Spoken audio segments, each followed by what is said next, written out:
anak domba Allah, kau layak untuk menerima kuasa, kekayaan, hikmat, kekuatan, hormat, kemuliaan, dan pujian bagi anak domba, bagi kita dan bagi anak domba, pujian, hormat, dan kemuliaan dan kuasa selama-lamanya. Anak domba Allah, Jesus. Anak domba Allah, kau layak untuk menerima kuasa, hormat, hikmat, kekuatan, hormat, kemuliaan, dan pujian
Tuhan.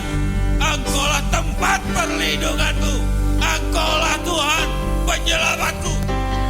Di dalam nama Tuhan Yesus, Engkau anak domba yang layak dipuji dan ditinggikan oleh sekalian bangsa di muka bumi. Di dalam nama Yesus, di dalam nama Yesus, layaklah Tuhan kami memuji dan menyembah Engkau. Kia salam para takaran. Terus naikkan pujian, ditinggikan dan dimuliakan, sebab Dialah Raja di atas segala raja.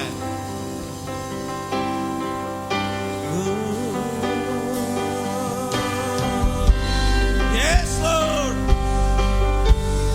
Isemekesi ala para takara baba para takara.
Engkau Allah yang esa, Allah yang ajaib, Allah yang berkuasa, Allah yang bertakhta, Allah yang dahsyat. Di sana para kasih Saudara, Tuhan itu sungguh dahsyat dan luar biasa. Dia Allah yang esa, Dia Allah yang berkuasa, Allah yang memelihara kita. Karena itu saudara wajib melakukan pujian dan penyembahan. Naikkan segala pujian, hormati Allah Bapa, Putra dan Roh Kudus. Karena ketiganya adalah Allah yang esa. Di dalam nama Yesus. Hormat bagi Allah Bapa, hormat bagi anaknya, hormat bagi Roh penghibur ketiganya yang esa. Haleluya, haleluya, ketiganya yang esa. Hormat bagi Allah Bapa, Putra dan Roh Kudus.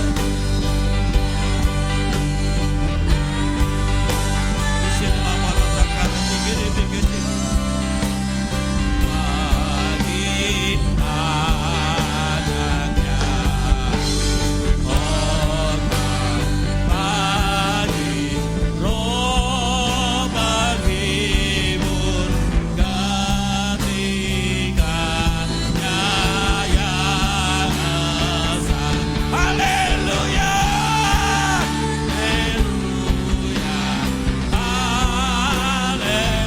haleluya, ketiganya yang esa. Haleluya, haleluya, haleluya, ketiganya yang esa. Ketiganya yang esa.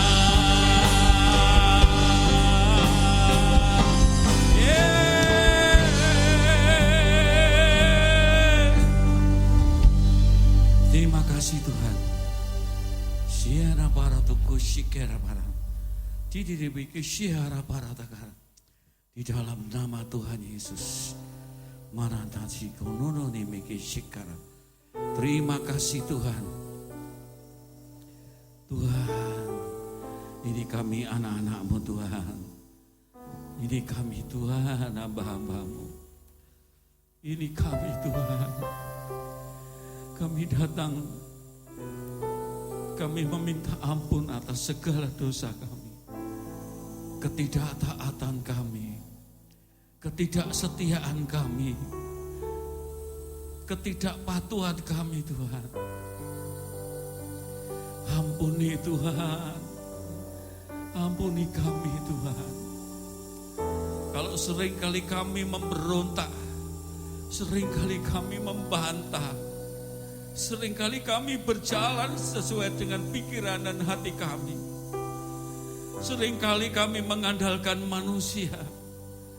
Sehingga Tuhan, semua persoalan dan kesulitan tidak ada penyelesaian. Ampuni kami Bapa, ampuni kami Tuhan. Basuh kami dengan darah-Mu yang kudus. Basuh kami Tuhan dengan kasih setia-Mu. Lepaskan kami Tuhan dari segala ketakutan, dari segala intimidasi, dari segala kekhawatiran, dari segala kedagingan kami Tuhan. Ampuni Tuhan, ampuni kami Tuhan. Kalau kami seringkali mendukakan Engkau, ampuni kami Tuhan. Ini waktunya yang sangat tepat. Ketika kami ada di hadapan-Mu Tuhan, ampuni kami Tuhan. Jangan Kau lepaskan nama kami di dalam dari kitab kehidupan-Mu Tuhan. Oh, sikara parata. Jenera masih kini. Terima kasih Tuhan. Terima kasih. Terima kasih Yesus. Terima kasih Tuhan. Kalau kami masih bisa hidup sampai hari ini, semuanya karena anugerah-Mu Tuhan. Tapi ketika kami hidup hari ini Tuhan, untuk seterusnya, pakai kami Tuhan. Pegang tangan kami Tuhan. Supaya kami melangkah, melakukan segala sesuatu hanya untuk menyenangkan hati-Mu Tuhan, memuliakan Engkau. Sebab waktunya sangat singkat. Waktunya sangat singkat. Waktunya sangat singkat. Terima kasih Tuhan. Kami bersyukur. Karena kami juga sebagai warga negara, Tuhan izinkan kami memperingati hari kemerdekaan yang ke-75 Republik Indonesia. Kami bersyukur Tuhan, kami sebagai warga negara, kami boleh tinggal di Indonesia. Kami bersyukur Tuhan, karena kami memiliki para pemimpin kami yang baik hati. Kami bersyukur Tuhan, karena kami memiliki para pemimpin yang senantiasa takut akan Tuhan. Semuanya karena anugerah-Mu Tuhan. Terima kasih Tuhan, terima kasih Tuhan. Dan kami bersyukur Tuhan, pagi hari ini kami datang untuk beribadah kepada-Mu Tuhan, untuk memuji dan menyembah. Engkaulah Raja di atas segala raja. Engkaulah Tuhan di atas segala Tuhan. Engkaulah Tuhan, Tuhan alam semesta yang menciptakan kami semuanya. Yes Lord. Terima kasih Tuhan. Saudara, masing-masing mengucap syukur kepada Tuhan. Ini hari sangat istimewa, karena saudara dan saya dipanggil Tuhan untuk selalu ingat akan panggilan Tuhan. Saudara, kita ini anak-anak Tuhan diberikan tugas. Diberikan tugas. Ada 7 miliar Tuhan penduduk dunia ini. Dan Engkau menginginkan semuanya diselamatkan. Tapi saudara, kalau mengandalkan anak-anak Tuhan untuk menjangkau 7 miliar sangat mustahil. Oleh karena itu mari menjelang di akhir dari akhir zaman ini, kita gunakan waktu yang ada untuk memberitakan berita kesukaan kepada sekalian bangsa di muka bumi ini. Sehingga saudara dan saya menjadi garam dan terang dunia. Terima kasih Tuhan. Terima kasih Tuhan. Terima kasih Bapak. Inilah kerinduan kami anak-anak-Mu Tuhan. Kami ingin beribadah dan beribadah. Kami ingin serius dan lebih dalam Tuhan. Untuk senantiasa melakukan akan kehendak-Mu. Terima kasih Tuhan. Di dalam nama Tuhan Yesus, semua yang rindu untuk menyembah memuji Tuhan, katakan amin. Shalom saudara. Luar biasa ya. Katakan kiri kanan, shalom. Nah, terus katakan sekali lagi, kita hidup sampai hari ini karena anugerah Tuhan. Covid boleh merajalela, tetapi anak-anak Tuhan masuk dalam masa anugerah. Amin. Nah, luar biasa Bapak Ibu. Ya. Mungkin di luar sana banyak penderitaan, tapi setiap anak-anak Tuhan yang setia selalu diberkati Tuhan. Amin. Tak berkekurangan. Haleluya. Ya, karena Allah kita adalah raja di atas segala raja. Apa? Dia raja.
Ibu?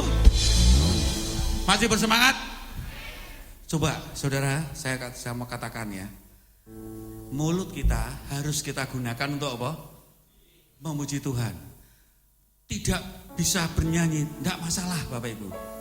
Tapi nanti kalau kita menghadap Tuhan, disuruh nyanyi nggak bisa nyanyi, waduh ya. Wis pokoke sak muni-muni ini rapopo lah gitu ya. Tapi menyanyi gitu ya. Menyanyi, jingkrak-jingkrak boleh. Amin. Ya, kalau dulu masih ada almarhum Mbok siapa? Mbok Saini. Jogetnya luar biasa.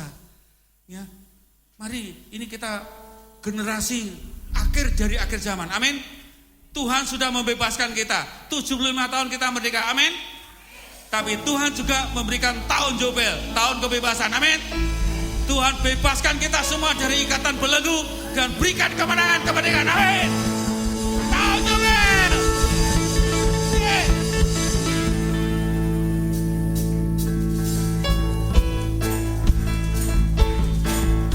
Ini tahun pembebasan.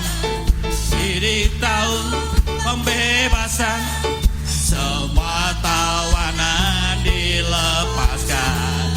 Yang lumpuh dan buta, yang lumpuh dan yang buta,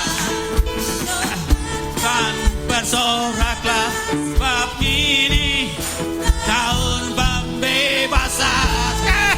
Ini tahun pembebasan. Ini tahun pembebasan. Ini tahun pembebasan.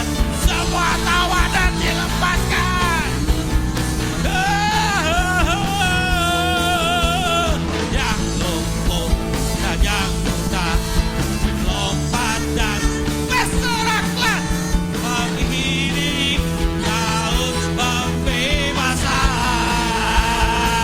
Saudara, dengarlah sangkakala membawa pembebasan bagi semua orang. Tidakkah kau tahu, inilah tahun Yobel. Angkat tanganmu, bebaskan tawanan. Saudara, haleluya. Saudara, jangan sangkakala pembebasan bagi semua orang.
Wow, luar biasa Bapak Ibu.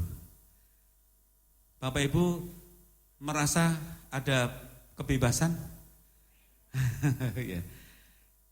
Siapa yang lumpuh ekonominya?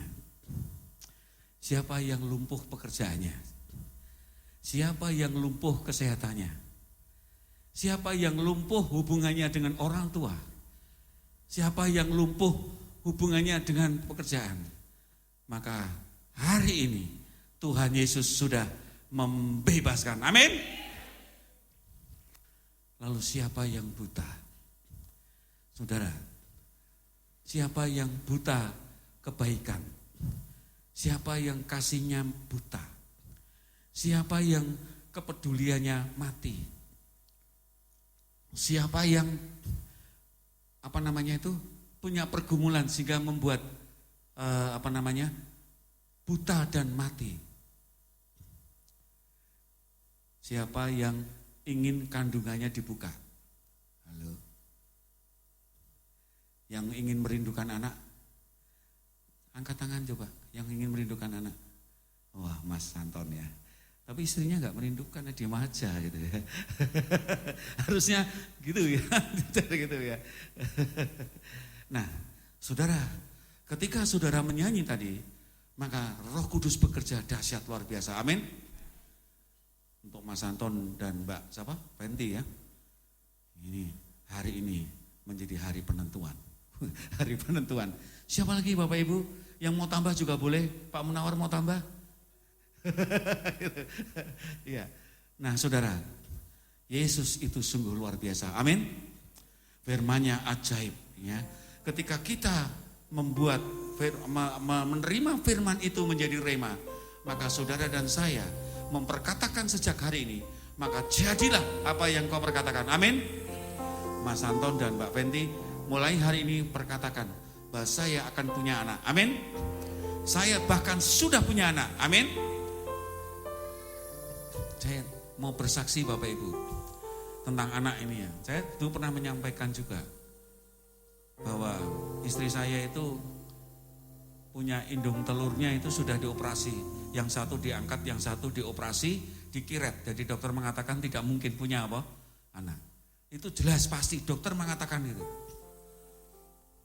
Tapi saudara, apa yang terjadi? Kami tidak putus asa. Kami tetap berdoa dan melayani Tuhan. Kami tetap teguh di dalam Tuhan. Dan pada suatu ketika, sebenarnya istri saya sudah mengandung. Tetapi karena dia itu kalau ada rasa pusing atau ada semacam ganjalan di sini ya, dia hobinya minum obat. Jadi ketika ada pusing dia minum obat. Nah, satu ketika memang dia merasakan sakit di bagian kiri atau kanan, bukan sakit ya, tapi merasa mengganjal gitu loh. Kok makin lama makin bengkak. Dia pikir kan akan terjadi apa? Kista. Terjadi kembali dan itu menjadi penyakit yang sangat ditakuti. Terus baru dia bilang ke saya, sudah lama dia mengalami itu, lebih dari 3,5 bulan. Lalu dia bilang saya, yuk kita periksa ini, saya punya sakit di sini ada apa? Jangan-jangan yang dulu kambuh lagi. Kemudian diperiksa di dokter Rumah Sakit Margono Bapak Ibu.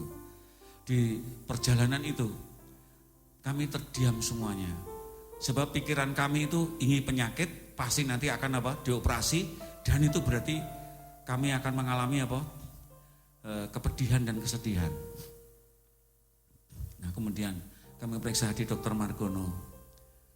Kemudian diperiksa dokter, lalu dokternya bilang masuk, kemudian istri saya berbaring, saya berada di sampingnya, kemudian diperiksa pakai USG gitu.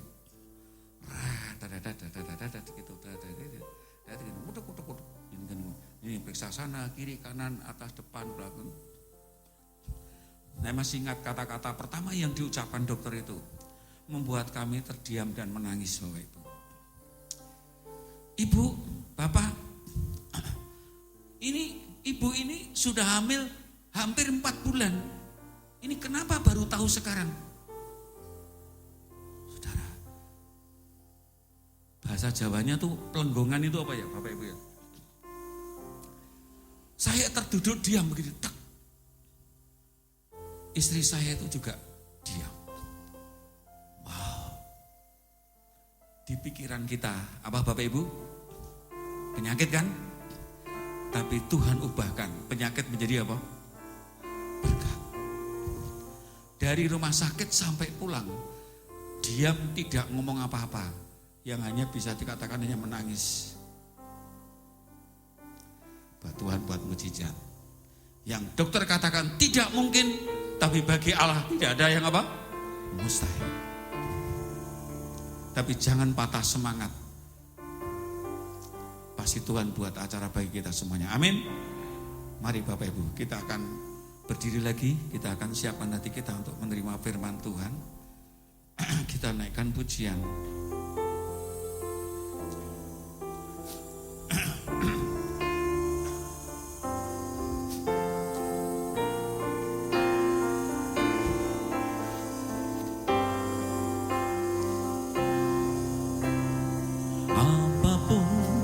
Yang terjadi dalam hidupku ini, tak pernah ku ragukan kasih-Mu Tuhan. Lewat gunung yang tinggi, dalam lembah yang curam, tak pernah ku ragukan janji-Mu Tuhan. Apapun yang terjadi, jangan kau ragu akan percaya kepada Yesus. Dia berikan yang terbaik untuk kita semuanya. Sekalipun kau melewati lembah yang curam, sekalipun kau mengalami persoalan, tapi janji Tuhan selalu digenapi. Lewat gunung yang tinggi, dalam lembah yang curam, tak pernah ku ragukan janji-Mu Tuhan. Kau berfirman dan sembuhkanku, Kau bersabda dan selamatkanku. Tiada yang mustahil bagimu, Yesus, ku percaya padamu. Saudara yang punya pergumulan, pagi ini tolong katakan, yang punya anak katakan, yang ingin punya anak bergandengan tangan katakan, saya akan punya anak. Saya sudah punya anak di dalam nama Yesus. Saudara yang punya hutang, katakan hutangku lunas. Saudara yang punya sakit penyakit, katakan sakit penyakitku apa? Sudah lepas. Kisimi kisikara barakata. Gila para kasih kirimi kisikara. Apapun yang terjadi dalam hidupku ini, tak pernah ku ragukan kasih-Mu Tuhan. Lewat gunung yang tinggi, dalam lembah yang curam, tetapi janji Tuhan tetap digenapi. Tak pernah ku ragukan janji-Mu Tuhan.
Bapa yang penuh kasih, pada saat ini ya Bapa, kami datang kepadamu. Kami rindu akan firman-Mu, kami rindu akan sabda-Mu. Berfirmanlah Tuhan, kami siap untuk mendengarkan. Berbagai tantangan dan tantangan di masa pandemi ini, biarlah kami Tuhan berikan kekuatan dan kemampuan untuk tetap menjaga komitmen pribadi kami dengan Engkau Tuhan. Kami bersyukur kepadamu di dalam nama Yesus. Yang percaya dan diberkati katakan amin. Silakan duduk. Salam. Puji nama Tuhan.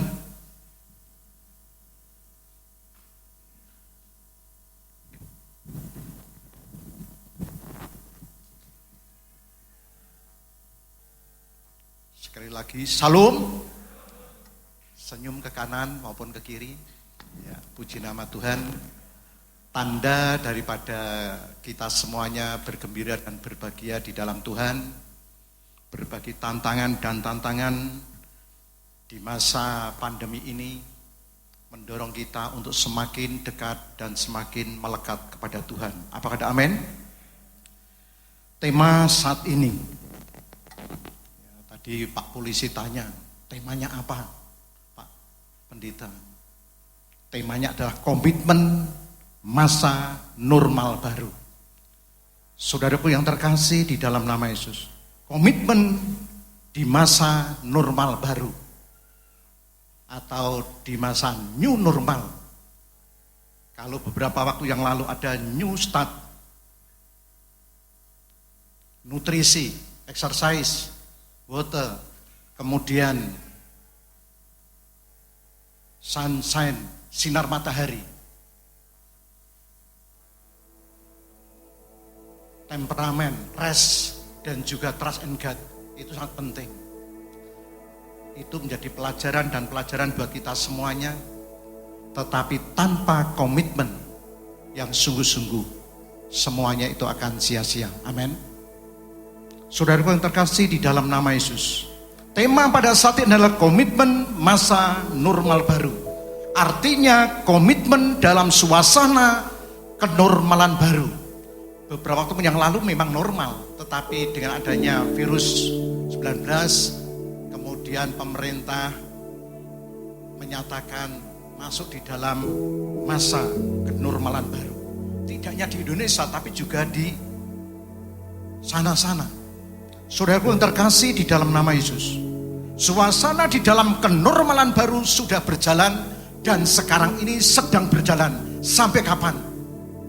Secara manusia kita tidak tahu, hanya Tuhan yang tahu. Amin.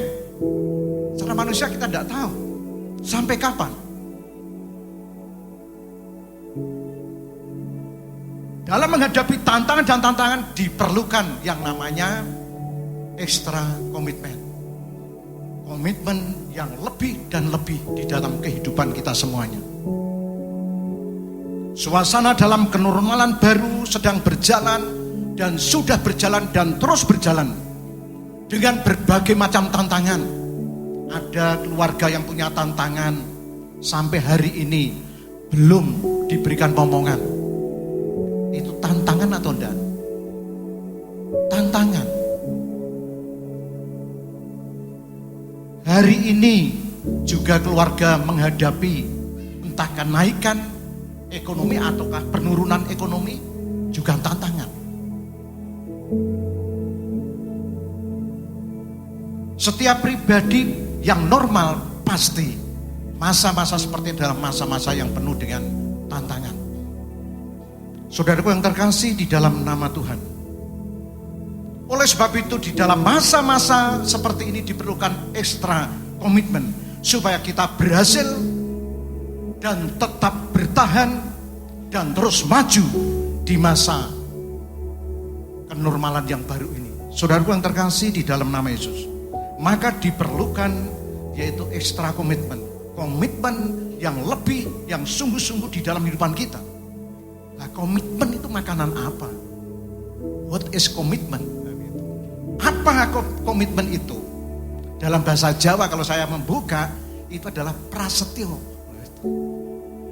Komitmen itu kalau dalam bahasa Jawa adalah prasetyo. Maknanya apa? Setia dan kuat.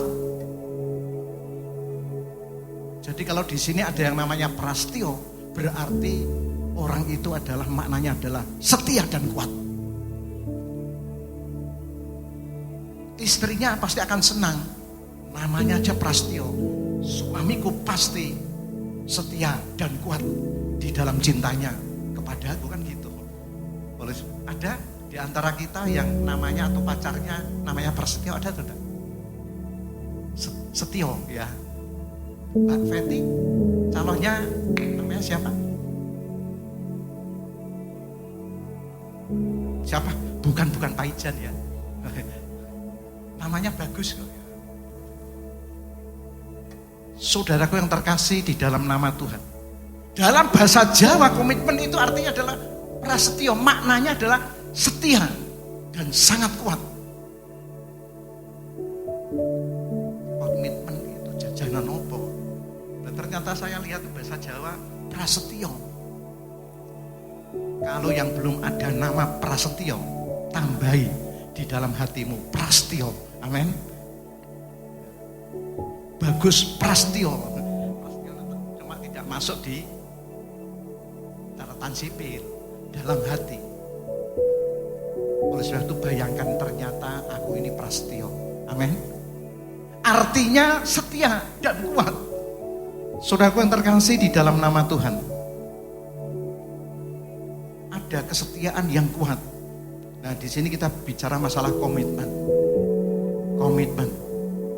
Komitmen adalah suatu keadaan di mana seseorang membuat perjanjian, keterikatan, baik kepada diri sendiri maupun kepada orang lain, yang tercermin dalam satu tindakan perilaku tertentu, yang dinyatakan dengan kerelaan maupun keterpaksaan.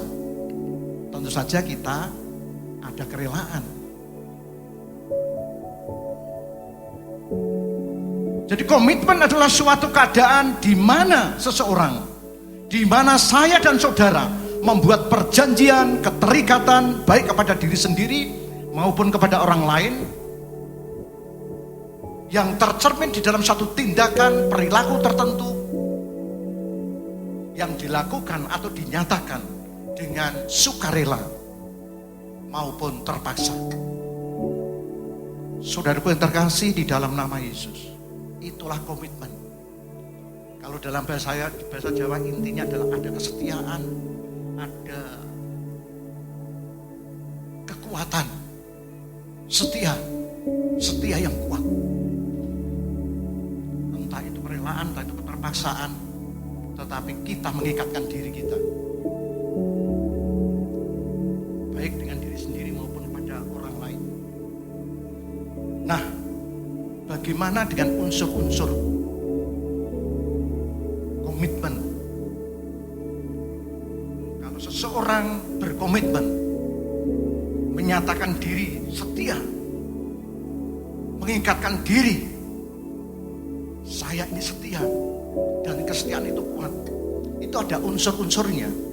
Adapun unsur-unsur komitmen adalah yang pertama, pasti ada unsur janji dan atau tekad, ucapan, tindakan disertai dengan tekad yang sungguh-sungguh kuat.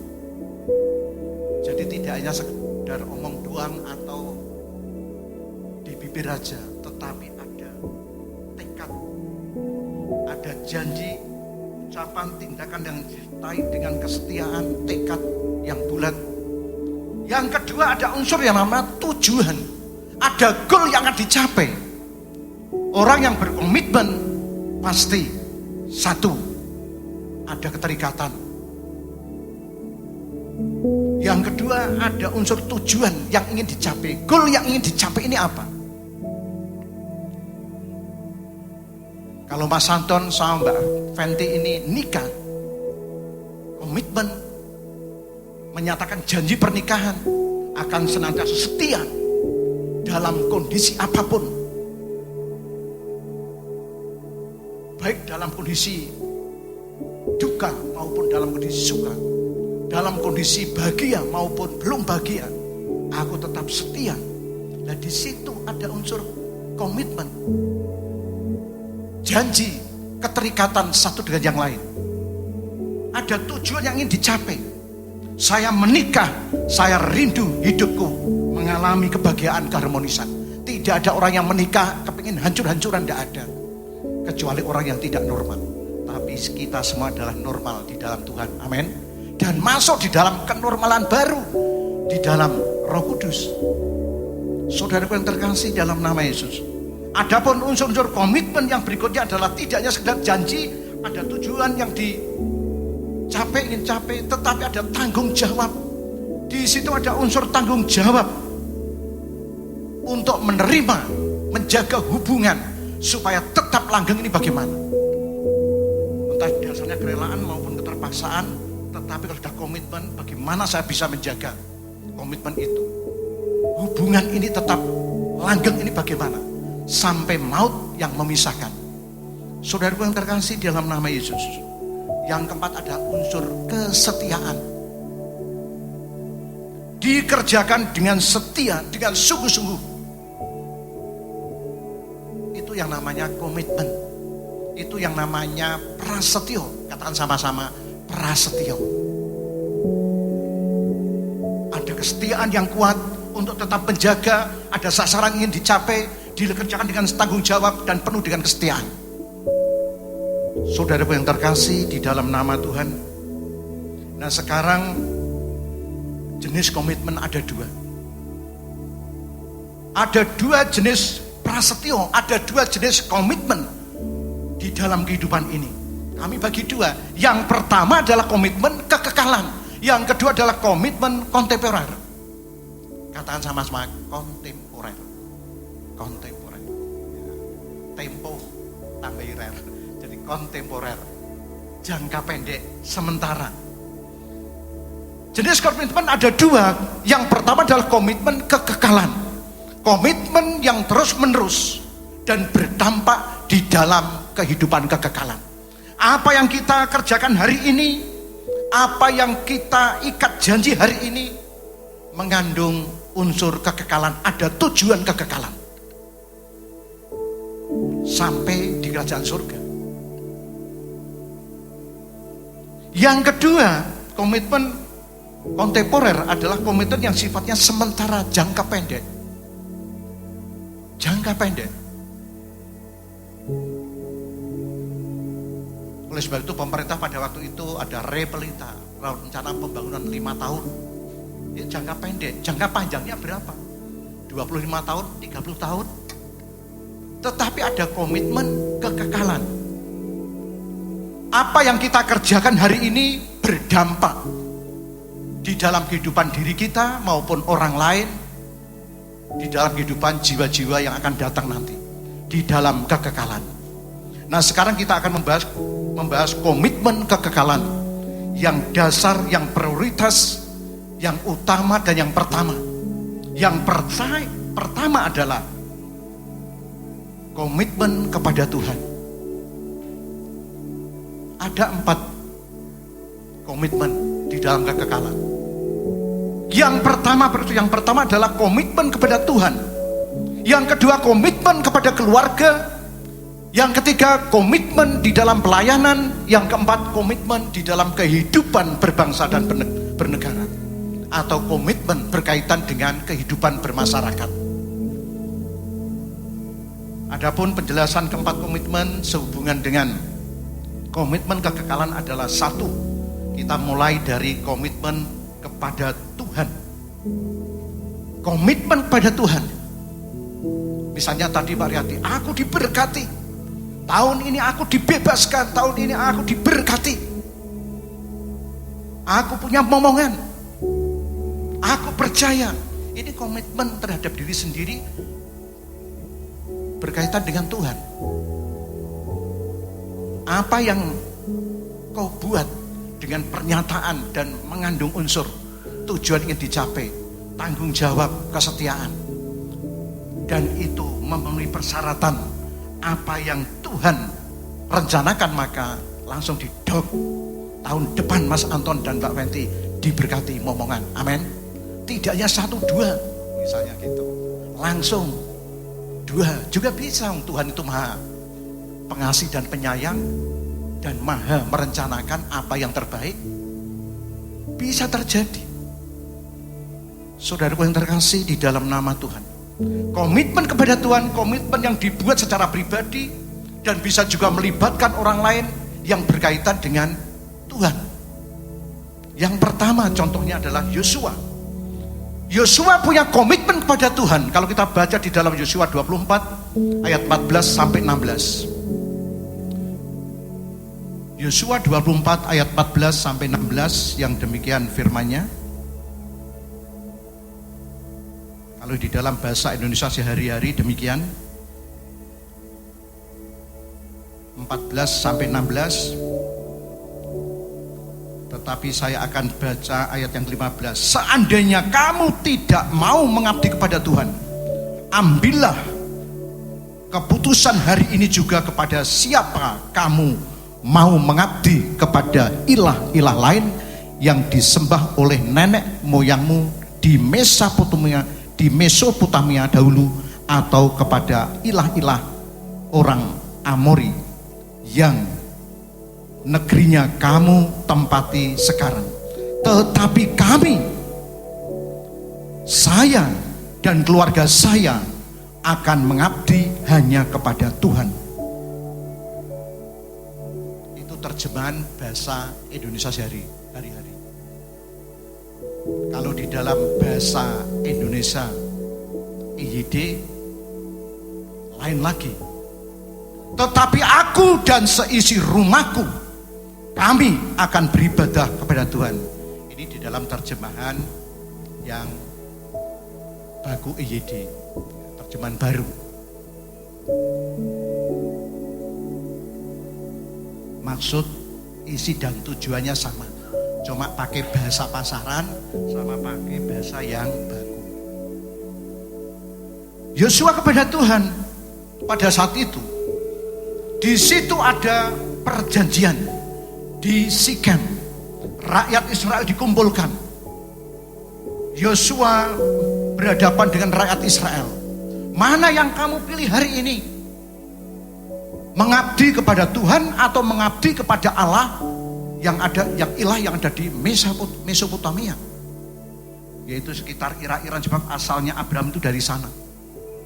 Kemudian bangsa Israel menyatakan, aku tetap mengabdi kepada Tuhan yang sudah membebaskan nenek moyangku dari negeri Mesir, yang membawa aku menyeberangi sungai Yordan.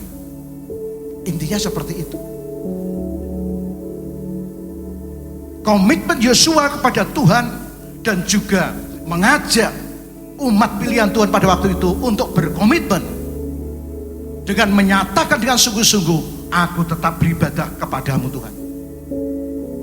Saya tidak mau beribadah kepada ilah-ilah lain, tetapi beribadah kepadamu. Intinya seperti itu. Kalau boleh nanti di rumah dibaca lagi di dalam Yosua 24 mengenai perjanjian di Sikem. Ada perjanjian dan perjanjian terus-menerus yang diperbarui oleh Tuhan. Saudaraku yang terkasih di dalam nama Tuhan, inilah komitmen Yosua. Bagaimana dengan saudara dan saya? Di masa-masa pandemi ini, di masa-masa new normal, kenormalan baru, komitmen apa yang ada di dalam hidupmu? Apakah saudara mundur atau saudara maju? Apakah saudara semakin dekat dengan Tuhan atau tidak? Itu tergantung di dalam kehidupan saudara dan saya. Tetapi lebih bijaksananya minta kekuatan Roh Kudus supaya kita dimampukan untuk berkomitmen. Aku tetap beribadah kepada Tuhan sekalipun ekonomiku menurun, tetapi Tuhan tetap akan menaikkan ekonomiku pada masanya. Amin. Sekalipun ekonomiku naik, keuanganku naik, aku tetap percaya kepadamu Tuhan. Sebab kadangkala pada waktu orang itu naik, bukan Tuhan yang disembah, tetapi malahan mengilahkan berkat-berkat Tuhan yang ada. Akhirnya apa yang terjadi? kemudian dibuat menurun lagi. Kalau sudah menurun, bengok-bengok lagi, Tuhan tolong aku, Tuhan tolong aku, berikan pekerjaan kepadaku. Tetapi pada waktu diberi pekerjaan yang papan, lupa Tuhan. Oleh sebab itu kadang-kala Tuhan membuat gara-gara. Itu karena apa? Tuhan menyayangi umatnya supaya tetap fokus dan berkomitmen. Apa yang sudah pernah dinyatakan tetap dijaganya. Saudaraku yang terkasih di dalam nama Tuhan, contoh komitmen kepada Tuhan seperti Daud. Saya buka referensi. Daud itu istrinya berapa?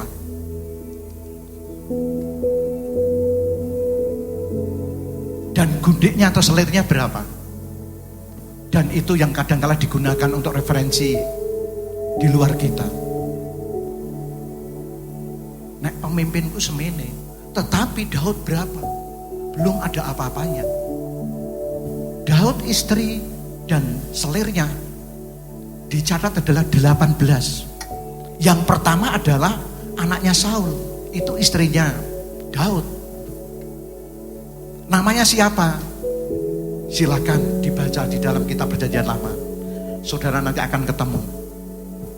18. Itu pertanda Daud pada waktu itu mengalami situasi iman yang buruk. Sampai punya istri lebih daripada satu. Yang buruk itu tetap dicatat di Alkitab. Tetapi tidak boleh untuk dilakukan. Itu hanya koco benggolo. Iki loh Daud. Tetapi di dalam sisi yang lain, pada waktu imannya itu menjadi kuat, apa yang terjadi?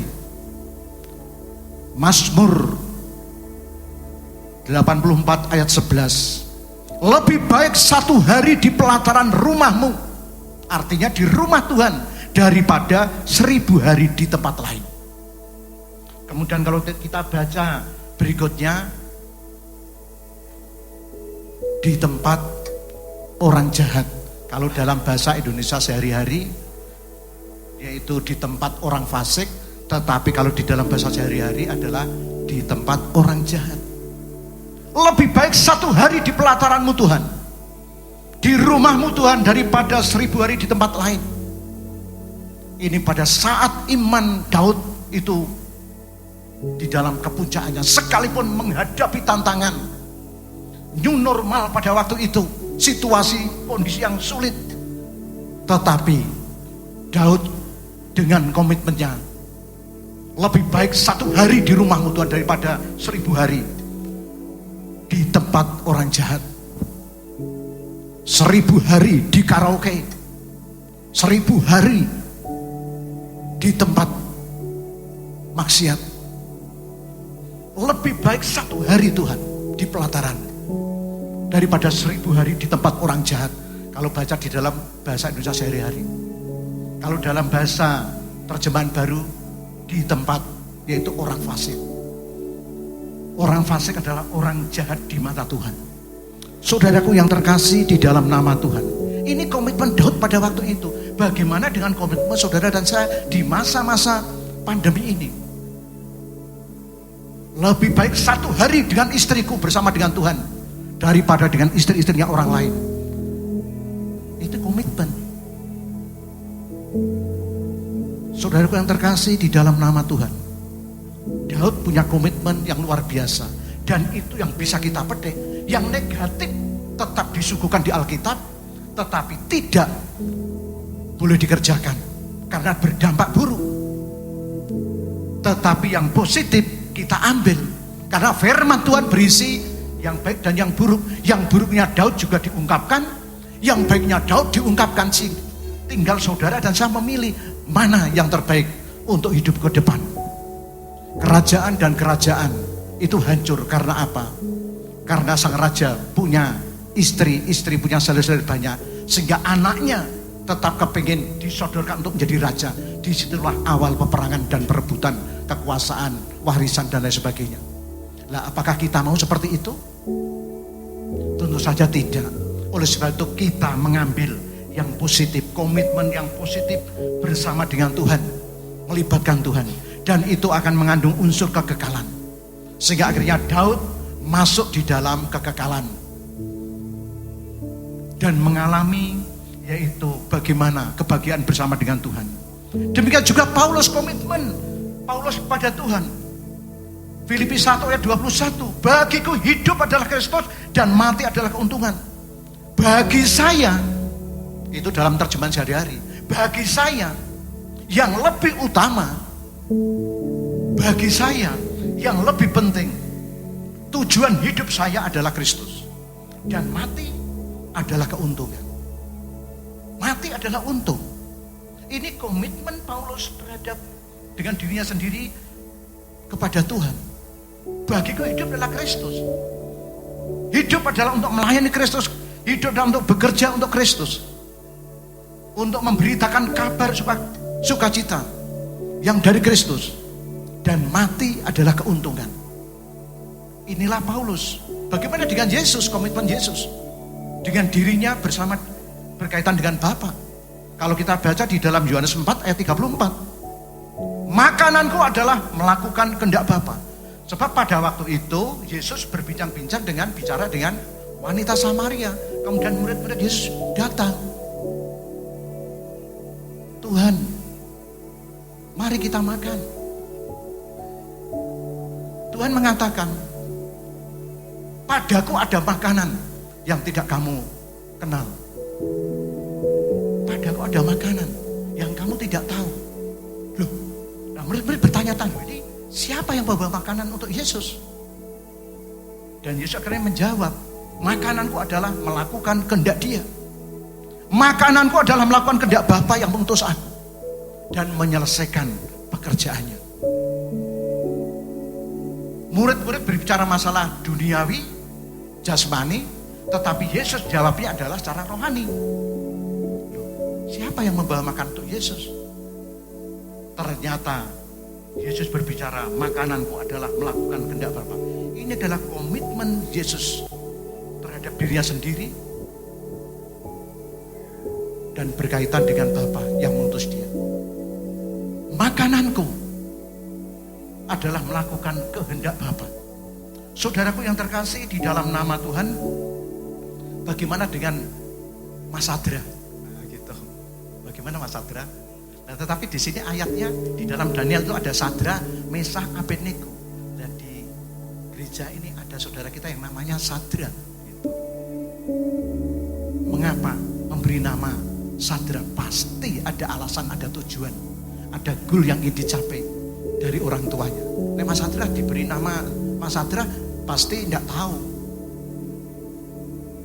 Namaku kok Sadra? Gitu. Pasti ada alasan, ada tujuan. Nah, Sadra, Mesah, Abednego berkomitmen kepada Tuhan. Kalau kita baca di dalam Daniel 3 ayat 15 sampai 17. Daniel 3 ayat 15 17. Tidak usah saya baca, saudara baca di rumah.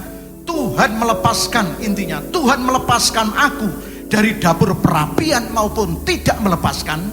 Itu bicara di hadapan Nebukadnezar. Tuhanku melepaskan maupun tidak, aku tetap beribadah kepada Tuhanku. Sekali lagi sang raja, saya tidak akan beribadah kepada patung buatan sang raja, tetapi aku tetap beribadah kepada Tuhanku. Nebukadnezar menjadi geram. Berarti bawaanku ini menghina aku. Padahal sudah ada undang-undang, sudah ada hukum, siapa yang tidak menyembah patung buatan Nebukadnezar itu akan dilemparkan ke dapur perapian yang menyala-nyala. Dan pada waktu itu, karena geramnya raja, naikkan 7 kali lipat panasnya. Akhirnya dibawa oleh pasukan-pasukan yang kuat-kuat, dilemparkan ke dapur perapian. Yang dilemparkan tidak mati, tapi yang melemparkan mati semuanya, terbakar. Kalau saudara baca di Daniel ini. Dan akhirnya terjadi setelah dilemparkan. Loh, kok ada 4 orang berjalan-jalan? Loh, tadi kan 3 dalam kondisi terikat. Tetapi kenapa di dapur perapian itu orang 4, yang 1 berjalan-jalan, saling diomong-omongan, ya, Saya yakin dan percaya di situ tetap dalam kehidupan memuji dan menyembah Tuhan. 3 kok jadi 4. Akhirnya raja datang, lepaskan. Ternyata tidak ada yang gosong. Rambutnya tidak ada bau gosong, pakaiannya tidak ada yang bau gosong, tidak ada yang terbakar. Dan akhirnya apa yang terjadi? Nebukadnezar pada waktu itu pun juga mengakui bahwa Allah Israel, Allahnya Sadrak, Mesak, Abednego adalah Allah yang sanggup untuk melepaskan. Siapa yang menghina Allahnya Sadrak, Mesak, Abednego akan dihancurkan, rumahnya akan dihancurkan. Siapapun yang menghina. Saudaraku yang terkasih di dalam nama Yesus, ini karena komitmen Sadrak, Mesak, Abednego kepada Tuhan. Baik Tuhanku melepaskan maupun tidak, aku tetap percaya. Demikian juga di dalam kehidupan kita semuanya. Mungkin kita menghadapi tantangan-tantangan, masalah ekonomi, masalah keuangan, dalam pelayanan. Tuhan menolong hari ini maupun tidak, aku tetap percaya kepada Engkau Tuhan. Apa ada amin? Tuhan pasti punya rencana yang indah. Sehingga itu menjadi pergumulan di dalam kehidupan kita semuanya. Di dalam masa kenormalan baru ini. Oleh sebab itu dibutuhkan ekstra komitmen di dalam kehidupan kita. Di dalam kita mengikut Tuhan. Di dalam kita bekerja. Di dalam kehidupan di mana saja berada. Yang kedua, kalau ya tadi yang pertama adalah komitmen pada Tuhan, yang kedua komitmen kepada keluarga. Kalau kita baca di dalam Ulangan 6-7, di situ intinya adalah sedang di rumah mendengarkan firman Tuhan, sedang di tempat tidur mendengarkan firman Tuhan, sedang di luar mendengarkan firman Tuhan, bahkan di tanganmu diikat tanda di situ ada firman Tuhan, di dahimu ditulisi juga firman Tuhan. Tidak hanya di hati, di pintu-pintu rumah ditulisi firman Tuhan. Sehingga kalau saudara pakai gelang dan di dalam gelang itu ada tulisannya Matius 6 ayat 33. Boleh atau tidak? Boleh saja. Kalau yang menyatakan tidak boleh berarti tidak membaca firman Tuhan. Cuma kita memakainya harus tetap bijaksana. Di mana kita harus memakai. Tetapi kalau hanya 6:33 tidak masalah. Kalau ada orang tanya justru kita kesempatan untuk menjelaskan. Cuma kalau di dahi, kalau di Israel kan dulu di sini. Matius 6 ayat 33. Nah kalau misalnya di alamnya sini 6:33. Orang tanya ki, kok ngopo kan gitu. Nah maka kita tinggal menyesuaikan bagaimana. Bisa juga di dalam secara rohani. Matius 6:33 ada di otak kita, di pikiran kita. Carilah dahulu kerajaan Allah dan kebenarannya, maka semua itu akan ditambahkan kepadamu. Saudaraku yang terkasih di dalam nama Tuhan, komitmen kepada keluarga. Seorang suami senantiasa memberikan pengajaran bagaimana firman Tuhan itu bisa ditangkap istri, bagaimana bisa ditangkap oleh anak-anak. Jangan sebagai suami kemudian jalan-jalan sakar PDW, membuat istri bingung, anak bingung, bapak kudu endi, suami kudu endi. Saking bingungnya nganti pusing. Kan bisa juga terjadi. Demikian juga seorang istri sebagai penolong bagi suami dan juga mengasuh anak-anak. Jangan sampai istri jalan-jalan PDW. Boleh ngegame dalam arti olahraga boleh, tetapi harus ingat akan suami dan anak-anak. Amin. Saya yakin seperti Bu Titus itu, saya lihat tanya itu, wah sedang senam. Tapi kami yakin dan percaya Pak Titus tidak akan kelaparan. Amin. Amin. Iya. Demikian juga untuk yang lain. Silakan istri untuk berolahraga, tetapi jangan lupa suami butuh makanan, anak-anak butuh makanan. Tapi kami yakin dan percaya Bu Titus tetap melakukan bagaimana sebagai istri yang baik. Betul Pak Titus ya? Betul. Gitu. Iya. Saya yakin dan percaya komitmen Bu Titus melakukan seperti pasti ada unsur tujuannya, goal yang dicapai itu apa kan gitu. Ada tanggung jawab, ada kesetiaan supaya tetap sehat dan kuat. Saudaraku yang terkasih di dalam nama Tuhan, sehingga komitmen pada keluarga menjadi prioritas yang kedua. Yang ketiga adalah komitmen dalam pelayanan. Dalam pelayanan. Kalau hamba Tuhan, pelayanan adalah komitmen yang ketiga. Yang pertama siapa? Tuhan. Yang kedua keluarga. Yang ketiga baru gereja. Apa artinya seorang hamba Tuhan terkenal tetapi keluarganya hancur? Maka yang pertama adalah Tuhan, keluarga, baru gereja. Kalau saudara bekerja, pertama Tuhan, kedua keluarga, ketiga adalah pekerjaanmu masing-masing. Yang keempat apa? Yang keempat adalah komitmen kepada bangsa dan negara masyarakat. Yeremia 29 ayat yang 7. Mari kita baca bersama-sama. Yeremia 29 ayat yang ke-7. Coba dibuka Yeremia 29 ayat yang ke-7. Yang sudah menemukan silakan.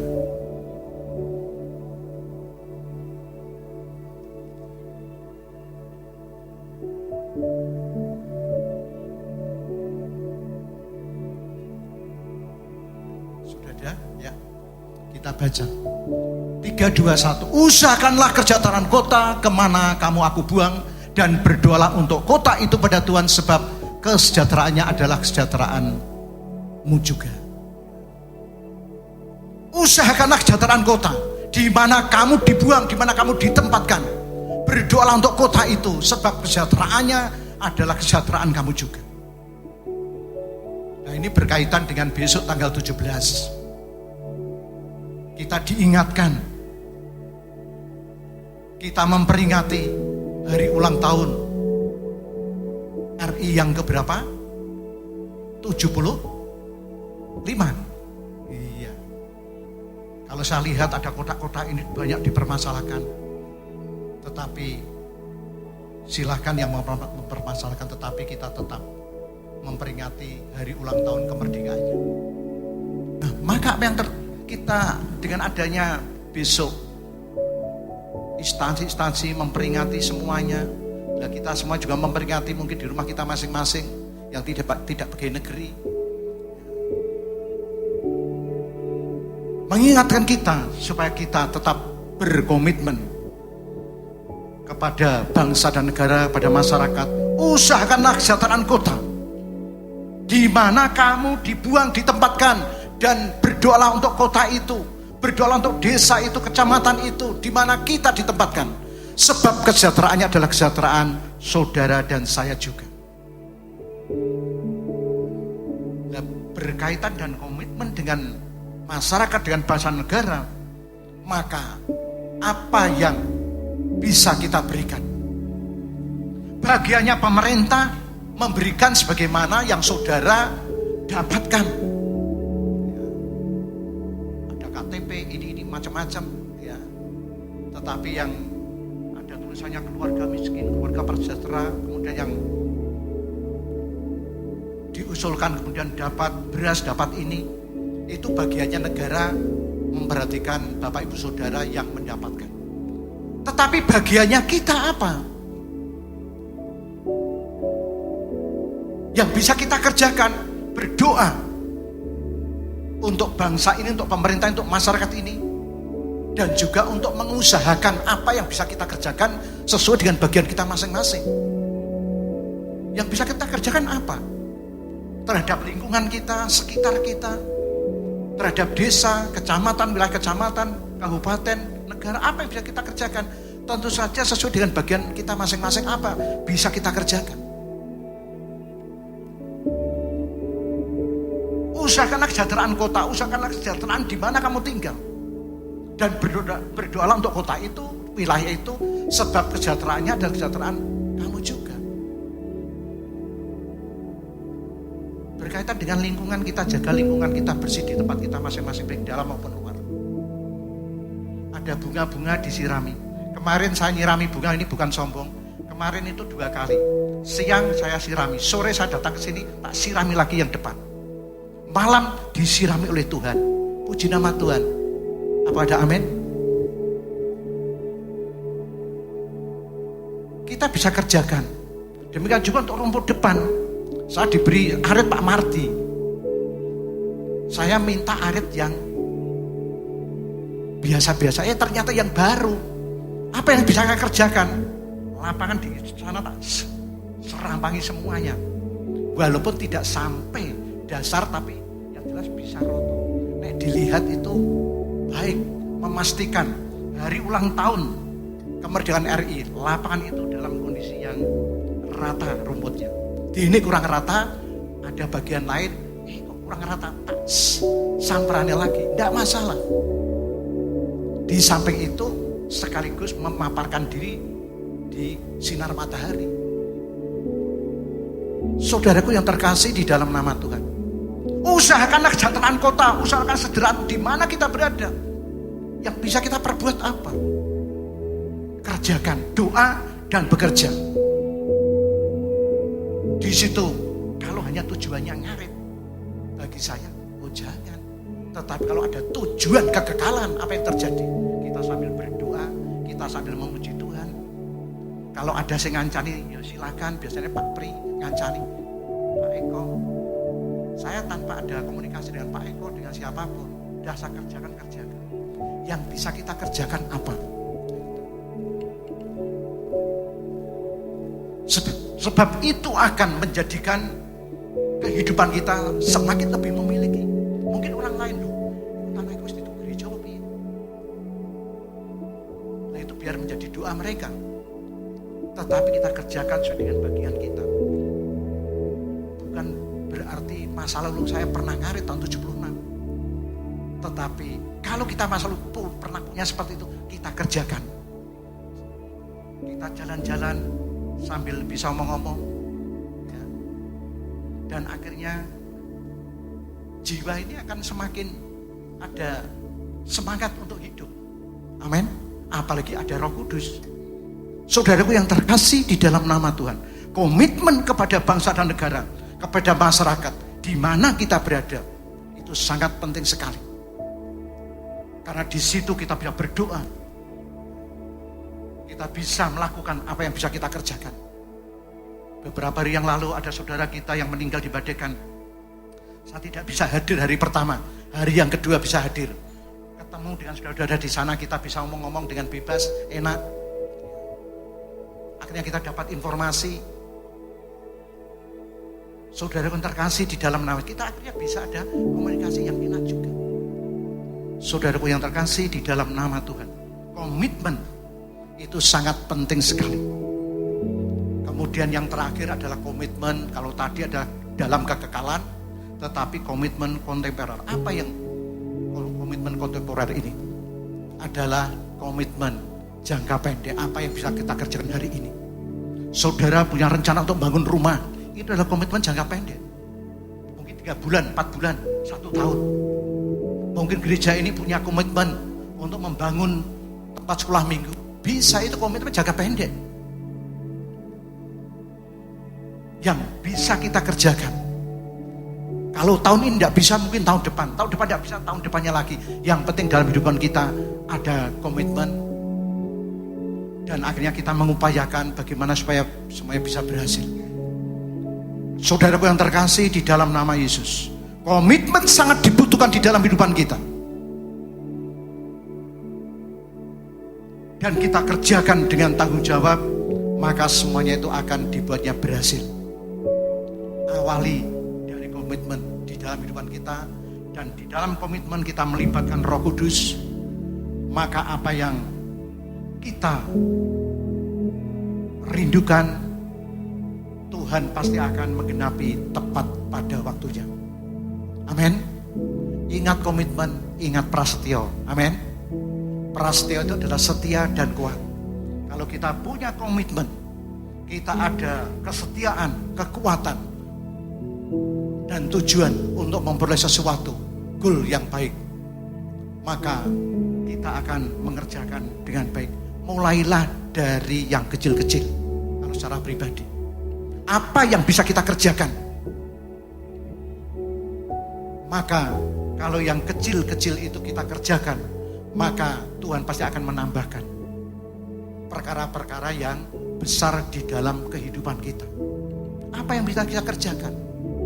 Semuanya dikerjakan sambil doa. Saudara bekerja di mana saja berada, kerjakanlah dengan komitmen bersama dengan Tuhan, sambil berdoa dan berdoa. maka apa yang menjadi angan-angan saudara, komitmen saudara, Tuhan pasti akan genapi. Amin. Sehingga kita senantiasa, ayo jiwaku tetap bersukacita, tetap bermazmur. Hei jiwaku, percayalah kepada Tuhan. Sekalipun banyak orang tidak percaya, aku tetap percaya kepadamu Tuhan. Tuhan pasti memberkati aku. Sebab dalam kehidupan kita, kalau kita punya komitmen sekecil apapun yang ada di dalam hidup kita, dan kita berikan pada Tuhan, maka Tuhan akan mendengarkan dan Tuhan akan memberikan kekuatan kita untuk mengerjakannya, dan akhirnya kita dibuat berhasil dan berhasil. Amin. Mari kita berdoa. Bapa yang penuh kasih, pada saat ini ya Bapa, kami datang kepadamu. Di dalam masa-masa kenormalan baru ini Tuhan, Kau berikan kekuatan pada kami untuk berkomitmen, untuk memiliki prasetyo, kesetiaan yang kuat, untuk memperoleh sesuatu yang Tuhan rindukan di dalam kehidupan kami. Kami mohon Roh Kudus-Mu Tuhan bekerja di dalam kehidupan kami masing-masing, sehingga kehidupan kami menjadi kehidupan yang memberikan sesuatu yang berharga di dalam dan melalui kehidupan kami. Baik kepada Tuhan, baik di dalam kehidupan keluarga, dalam kehidupan pekerjaan, pelayanan, maupun pada bangsa dan negara. Tuhan, Engkau berikan kekuatan baru, supaya di dalam kehidupanku bermakna, tidak hanya hari ini, hari esok, tetapi masuk di dalam kekekalan bersama dengan Engkau. Terima kasih Tuhan, terima kasih. Kami rindu Tuhan, keluargaku diberkati. Kami rindu Tuhan, gereja di tempat ini diberkati. Kami rindu Tuhan untuk pelayanan penginjilan menjadi banyak berkat bagi jiwa-jiwa yang datang kepadamu. Kami rindu Tuhan, kehidupan kami berguna bagi bangsa dan negara sesuai dengan bagian kami masing-masing. Kami rindu dan kami rindu. Demikian juga di tengah-tengah pandemi ini Tuhan, ajari Tuhan kami untuk tetap punya komitmen untuk menjaga kehidupan kami, untuk tetap maju dan tetap bertumbuh dan berbuah di dalam nama Yesus. Terima kasih Tuhan, terima kasih. Kami bersyukur kepadamu. Yesus, Engkau luar biasa. Urapi hamba-hambamu semuanya, urapi anak-anakmu, pelayan-pelayanmu. Kami juga berdoa Tuhan untuk Bapak Wagiman, Tuhan memberkati. Oleh bilur-bilur Yesus sembuh. Demikian juga untuk bayi, oleh bilur-bilur Yesus sembuh. Untuk anak-anakmu yang sekarang menghadapi tantangan dalam masalah ekonomi, Tuhan memberkati. Yang menghadapi tantangan di dalam kehidupan keluarga, Tuhan memberikan kekuatan. Yang menghadapi tantangan di dalam kehidupan bisnis, Tuhan memberkati. Demikian juga di dalam kehidupan kami masing-masing. Tuhan Yesus, Engkau baik, sungguh baik, sangat-sangat baik.